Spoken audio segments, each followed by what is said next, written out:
What is that? Ugh, I was working on that that promotional poster, man, and that took me so much time. I think I was literally gone for about a month. I mean, that was probably the most effort I put into a drawing. I really hope you guys enjoyed it. If you didn't see it, you can go see it on my Instagram, put it on my Twitter, put it on my Facebook. Follow me on, join the Discord if you want to see it on there. But yeah, it was quite a labor of love. But I'm finally done with it. I'm gonna have more in store for that drawing, but I'm gonna go back to streaming and playing video games because we are still doing this Gens of Gaming thing. And man, have I missed it. I've got some new games I want to play too. There are some new games I want to play. First of all, on my original list, I think I had some games that weren't in there, like Smash Bros, that I know I'm going to look at those games. But I've also added Resident Evil to that list because I've gotten into Resident Evil hard recently.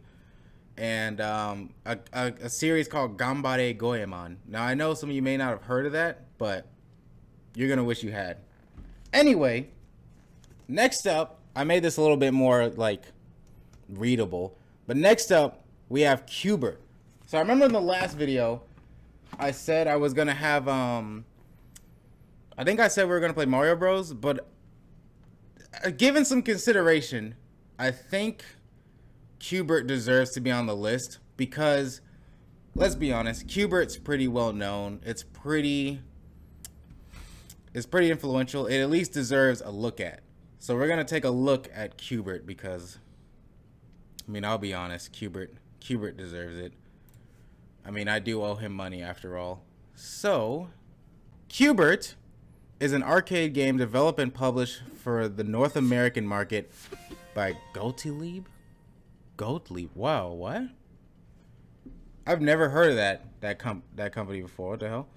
In 1982, it is a 2D action game with puzzle elements that uses isometric graphics to create a pseudo 3D effect. The objective of each level in the game is to change every cube in a pyramid to a target color by making Qbert, the on-screen character, hop on top of the cube while avoiding obstacles and enemies.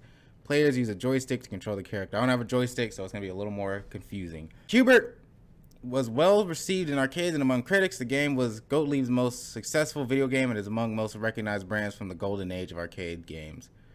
Yeah, that's why it deserved to be on the list. Qbert is pretty well known. I think it'd be a little bit wrong to not put Qbert in there. Programmer was Warren Davis, wrote that he was inspired by a pattern of hexagons implemented by fellow Gottlieb developer and Mad Planets designer Kan Yabumoto. I've never heard of Gottlieb. Do they make games anymore? Is this their only game? That's interesting. This is why I like doing this, to like learn stuff too about the games that I used to play or games that I've heard of. And the Qbert character became known for his swearing, an incoherent phrase made of synthesized speech generated by the sound chip, and a speech bubble of nonsensical characters that appear when he collides with an enemy. Yeah, so Qbert is also our first ever potty mouth of video games, because he is known for his swearing, which is kind of strange. Also, apparently he cucked Dig Dug, which is a little fucked up. I put these videos on YouTube on my main channel. If you want to see, go to my YouTube channel right there and subscribe. But I put fun facts in the YouTube channel, and if you go to my Dig Dug fun facts in the description of that video, it's literally what I found, that apparently, allegedly, Qbert cucked Dig Dug. So he's kind of fucked up for that. Which I think Dig Dug is a human. So apparently his wife did it with this thing.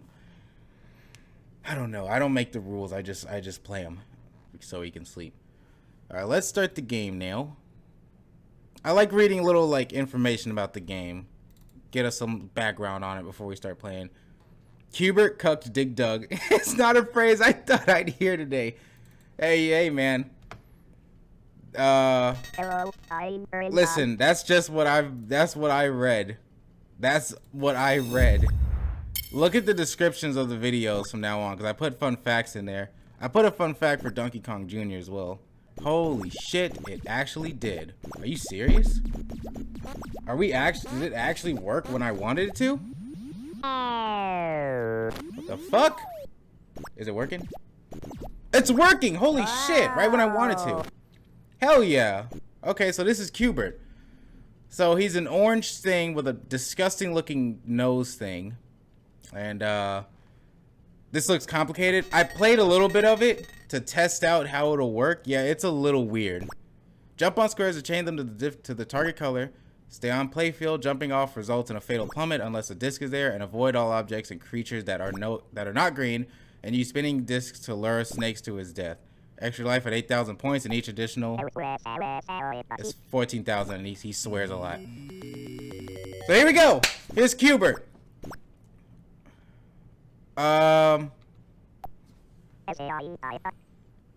Welcome to the YouTube. Anyone on YouTube, hello, by the way. I don't think I said the YouTube greeting. I like to usually remember about that. So it is weird. I think what confused me the most when I first played this as a test run is the controls. Because it doesn't really work how you think it would. Sometimes pressing left makes you go up left, and sometimes pressing left makes you go...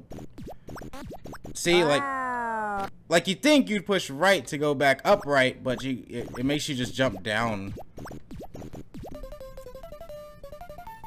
It's a little confusing, but it works. I'm pretty sure if you play this with a joystick, it's much easier. And as usual, since we're still on the coin slot gen, there's not really a way to beat this game. Because it just keeps going, so... Haha! Fuck you. Yeah! I killed the snake! There's no real way to beat this game. Fudge! So we'll just play it until I'm pretty satisfied. I'm not gonna put my name. We'll try a couple of times with this, and then we'll move on to Mario Brothers. Unfortunately, how do I end this? Let me get out of here. Alright. Unfortunately, there's not a really progression to levels like Donkey Kong Jr. It kind of just keeps going, so we'll play a little bit, and then we'll head on to Mario Brothers.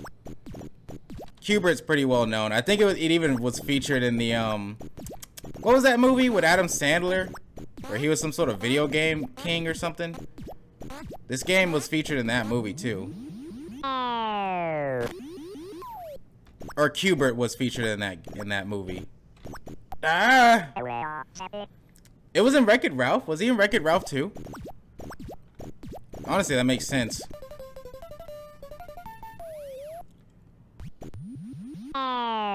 Killing the snake is a really good strategy. Hold on, I'm gonna let him come here. See ya, baby. Okay, I won't lie. If you're good at this, it is fun. It's fun if you know what you're doing.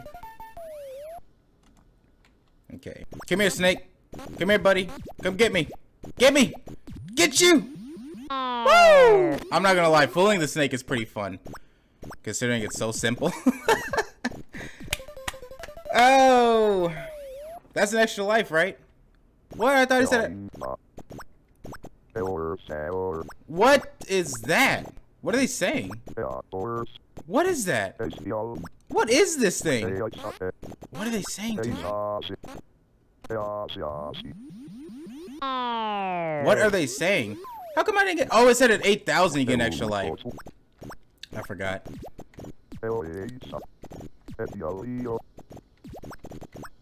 Dude, what the heck are those things? Yeah, extra life. So as you can see, it's the same thing over and over. It's just a different color. And, you know, harder enemies, of course. Aw, come on. What is that? Whoa, whoa, whoa, whoa! Hey, he's changing my colors back. Hey, that bastard's changing my colors back. The heck? They cursing? Yeah, he swears.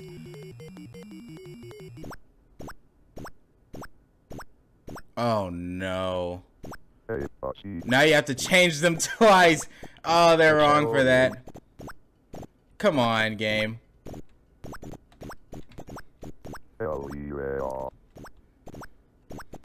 Wow.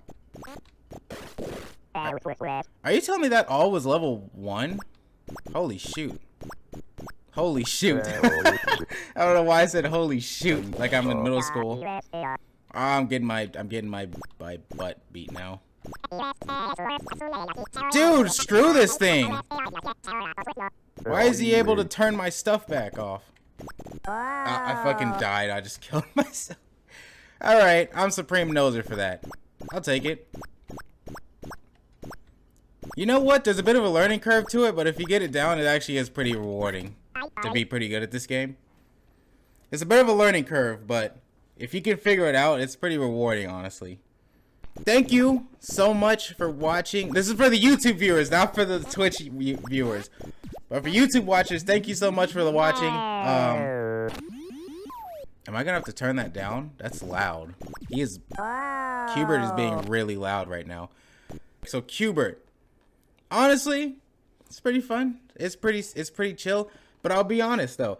Oh, and one thing, I'm not gonna do a ranking system anymore because I thought about it, and the way I consider it is that I feel like if someone was like talking about something I created, I wouldn't really want them to put a grade on it like a teacher, you know. I'd rather them just tell me like what they liked about it, what they weren't too fond of, and just have a discussion on that.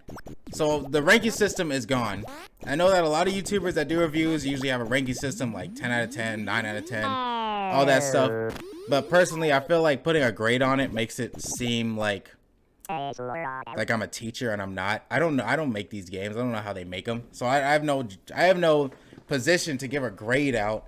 Plus, some people can hear a score like 7 out of 10 and think like, oh, he thought it was okay, when that could not be the case. 7 out of 10 could mean like I liked a lot of it, but there was one part of it I wasn't fond of, you know? So the ranking system kind of draws away from my thoughts on it entirely.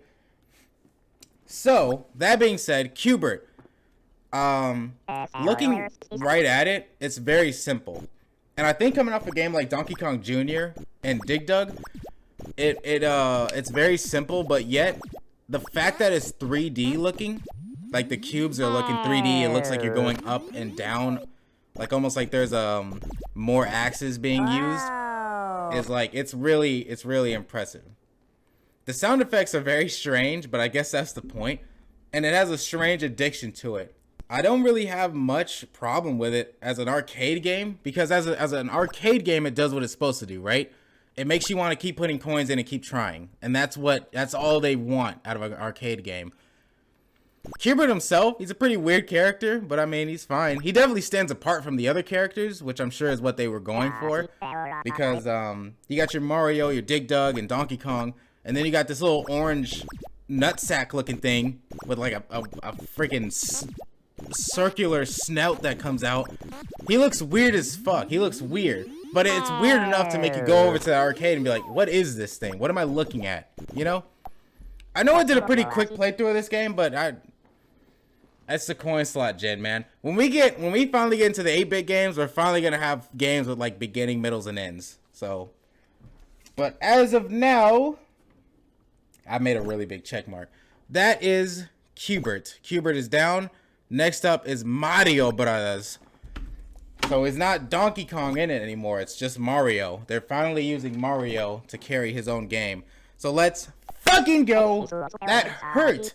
But thank you again for watching. If you're watching us on YouTube, please like, subscribe, and I want you guys to comment what you think about this game. Any memories you have of this game? Any stories you want to say about playing this game? Please comment below your experience with Qbert. I'm really interested in that, because I got some people commenting about Dig Dug and saying how they played it with they have memories playing it in the past. So I'm curious how many of my viewers played these games before. And check the descriptions of these videos, because I'll be having fun facts in there, and you may have a fun fact about Qbert cucking Dig Dug. You never know what's down there. So thank you again for the YouTube watchers. I love you all. See you in the next one. Next up is Mario Brothers. Goodbye.